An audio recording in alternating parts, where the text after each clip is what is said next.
We have a toxicologist on the line. Good morning, Yakubu. Good morning. Thank you so much for joining us. I mean, we have seen in the last couple of days a report that has been put out. We know that some of your colleagues also in the space have all been raising concerns about the illegal mining menace and its impact. Talk to us specifically about food crops, how the mercury that is being used at these Galamsey sites, how it ends up in our food in very simple terms for the appreciation of our viewers. Thank you very much. Good morning to you and your other co-hosts and also viewers and listeners. When it comes to the Galamsey issue in this country, it has been a public health concern about a decade ago. I think in 2023, I made a research about this same food. So when Pure Earth, in collaboration with EPA, came out with their findings, it just came to collaborate with my finding I made in 2023.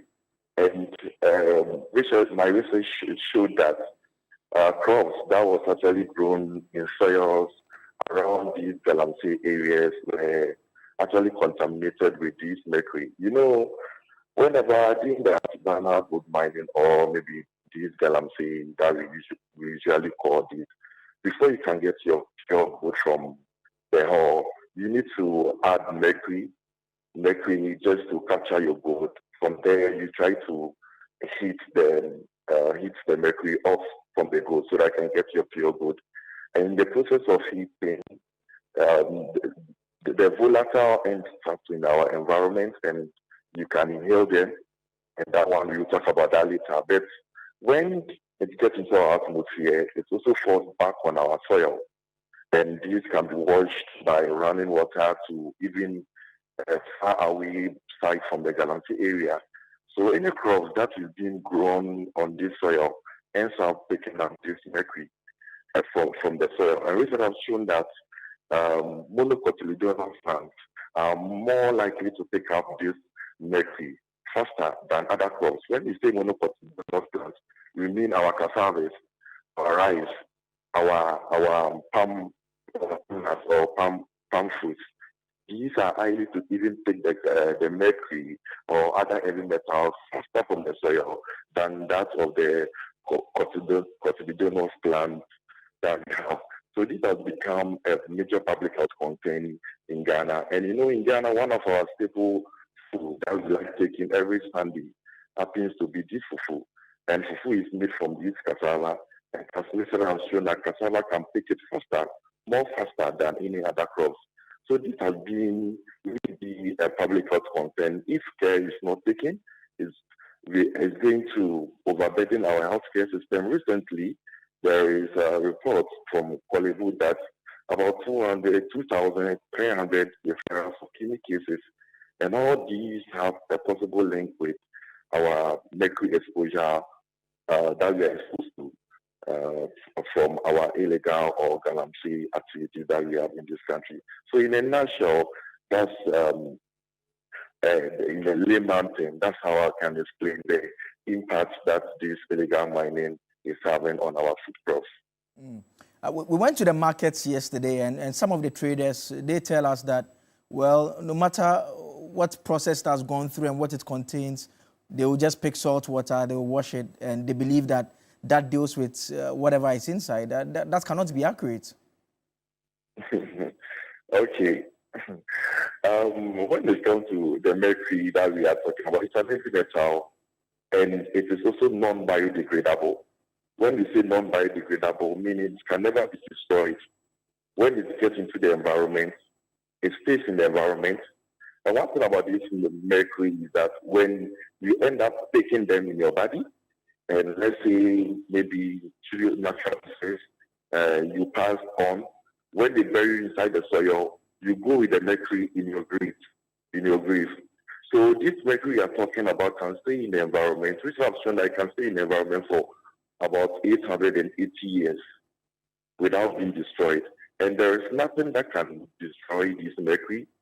No amount of heat, no amount of salt, no amount of whatever you drink This is not a bacterial infection. This is not a fungal infection or parasitic infection. These are not caused by parasite or something. This is a heavy metal, and these metals are non-biodegradable. So salt water, heating, and everything can never break down this mercury in our food. When it gets into our food, it stays in our food. And when we end up consuming them, it gets into our body. And when it gets into our body, there are a lot of health implications that can be attributed to that. When it gets into our body, we have shown that the major depositing site is the brain. When it gets into our brain, it can even stay in our brain for only 20 years. And that can even lead to neurological or neurodegenerative problems. So there are a lot of health implications associated to that. The only way to prevent the exposure is to stop this illegal mining or the mercury usage used in these mining processes. Until then, we are just speculing ourselves. And a lot of research in 1950s, Chiso Corporation in Japan, they are a chemical industry that releases their waste, and their waste contains this mercury in a nearby water body called Minamata. And a lot of people end up consuming fishes from these river body and everything. And little did they know that the mercury that were being released into these water bodies are actually neurotoxic. And a lot of people in Japan suffered from this condition, suffered from neurological problems, kidney problems, mental health, even resulting into the death of so many people. So there has been research out there that mercury exposure is actually deleterious to our health. We don't need even data in Ghana just to tell us that we need to do something about this Galamsey. What happens in Minamata in Japan is can serve as enough deterrence to our country, but we seem not to bother, we seem not to do anything about this. We started this advocacy very long ago, and I don't know what is actually being done. And I don't know who I'm talking about. You can bear with me that we know how to stop Galamsey. It's like we are all pretending. We are always beating around the bush. And we to get to a time, why do you have to have Mahama Care or Mahama Fund to deal with neurodegenerative problem or non-communicable disease? Whilst you know the cause of non-communicable disease is mercury. So why are you focusing on treatment than prevention?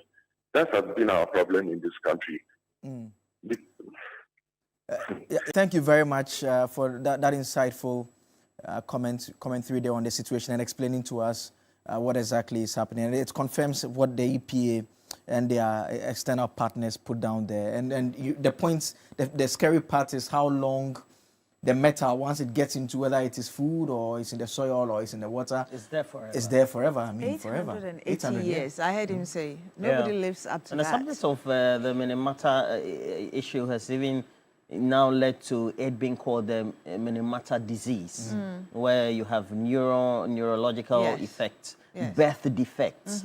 And if we will be truthful to ourselves, we will find that there are sporadic incidents of fetal deformities. Yes. Okay, where babies are born with some deformity, so to speak, within some areas. And there's an education challenge. I don't know whether you've seen this viral video of a young man at a Galamsey site, the champagne machine. Now in the chop plantain, right? The plantain. He was the plantain in the champagne water. The water at the top of the generator. Boiling it. I mean, he held on to it, and when he realized that I didn't be he took it out. You should see the color of the water he was cooking it in. He took it out. And he thought it was cool. But you're getting the Galamsey money today, but it's at the detriment of your health. You use that money for and at the end of, later. and by extension, the thing is seeping into soil. It's being used to grow various foods. They are coming into. That's why I'm told that those in higher authority, the politicians, they are drinking Kirkland water now. And actually, that's research that we did with the University of Ghana. They actually said that children were most at risk because of, their immune system and the Kirkland level water. of it. They no more drink Pella and Vortic and the Awake. Like my favorite waters, Pella, Vortic, Awake. Special water. They don't drink and Vela. Yeah, but particularly Kirkland. particularly. I'm told they are importing Kirkland. They are big men and women in Ghana. Yeah, but I mean, how many of that can you buy to cook if you are going to cook? If you are going to cook ampesi, for instance, it's going to be the tap water. Akple, where you need a lot of water. Water to make it soft, man. And if you are even pounding fufu, I mean, or even kenke in Jamestown. Yes. Somebody said Hausa Coco Zafi. Hausa Coco deploy it in gallons. Galamsey water so. You can't use the Kirkland. You can't use it. Yeah, it's serious. Jesus Christ.